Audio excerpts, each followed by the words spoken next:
Okay everybody, welcome back to Learn with Minecraft Education. Today we're going to be looking at creating this kind of scanline printer behind me over here and coding each line of the printout to create this smiley face pixel art thing. Now if you want this world file so you can just go through and edit these and save yourself a bit of time, it's in the description. Just follow the link and it is available for free. However, if you want to create something like this from scratch with your students and learn about coordinates and the fill command, then let's just dive straight in and have a look. So, firstly here we have a command block that is going to fill that entire space over there with air. So essentially it's going to get rid of that. And it's also going to set the command block output to false, so that when we run the printer, we don't get all that text down the side of the screen. Okay, so we're going to run that. There we go. And our pixel art is gone, and our printer is ready to go. So let's click the printer and watch it in action, and then we'll talk through how it works. There it goes, printing out from left to right, one line at a time, and we've got our smiley face. Cool. So obviously in theory, you could create anything that you wanted with this scanline printer, much like a real printer. The more complicated the picture, the more coding it will take, but it's possible. And I think this is like a pretty much a 20 by 20 grid, something along those lines. Now the first thing you need to do, of course, is know the coordinates for your four corners. And grab a bit of graph paper and write those four coordinates down, spread out by however you want your image to be. All right, knowing those coordinates is very important.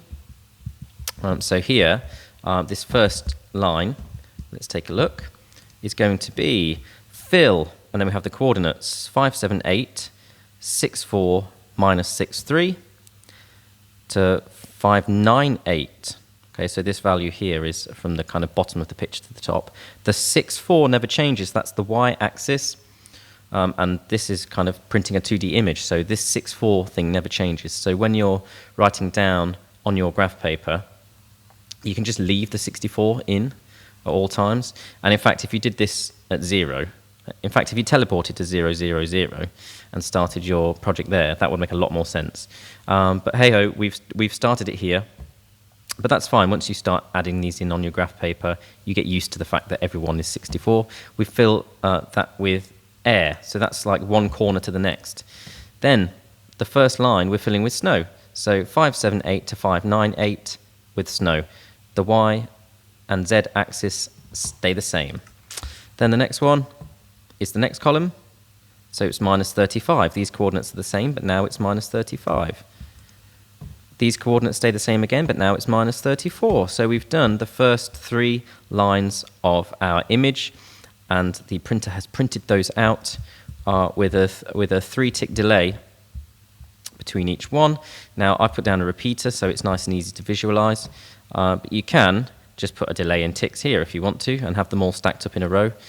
I prefer using the repeaters just because I find it easier to lay out and then go back through and check for mistakes in the coding afterwards. But you can do it either way. And this is where it starts to get a bit more complicated. So the first coal block here, fill 584, 64 by 33 to 585, 64, 33. So we're filling essentially blocks 584 and 585 along here with coal. All right, so it prints the full line of snow, but it also puts these two as coal. And then the next line it does these three, the next line it does these three, but also these two, of course, printing in a straight line. And you just go through and build up your printer like that. Now when you're putting this together, a few little tips. If you hold Control and middle click, as in the mouse wheel, you will copy the command block, and you will also copy the coordinates that are inside it. So that's a big time saver. So if you just want to then go back and change this from -16 to -15, then it just takes a couple of seconds rather than typing it all out every time. You can paste into these command blocks. So if you copy some text from a web page or you copy it from a Word document, you can paste it in there. What you can't do, annoyingly, unlike some versions of Minecraft, you can't right-click here or highlight this and copy it, which is a bit annoying. And I would love it if the developers would change that. But for now, there's some quick and easy workarounds, so that's fine.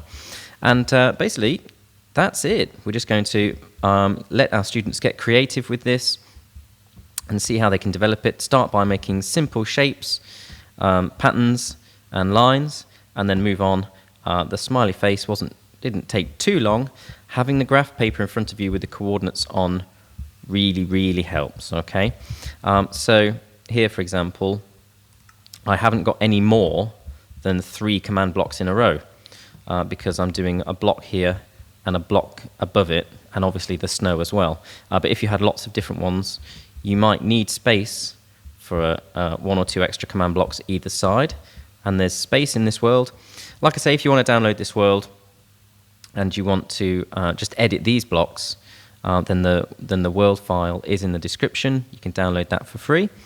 Later on, next week, I'm going to be doing a little video talking about getting textures into Minecraft Education. And after that, there's going to be a video on creating parkour worlds with timers and lava pits and all those fun things that your students will enjoy doing, okay? Make sure you subscribe to the channel so you see these videos coming out every week. Check out the social media stuff in the description. Leave a comment and a like for the algorithm. Thank you very much, and I will see you guys next time.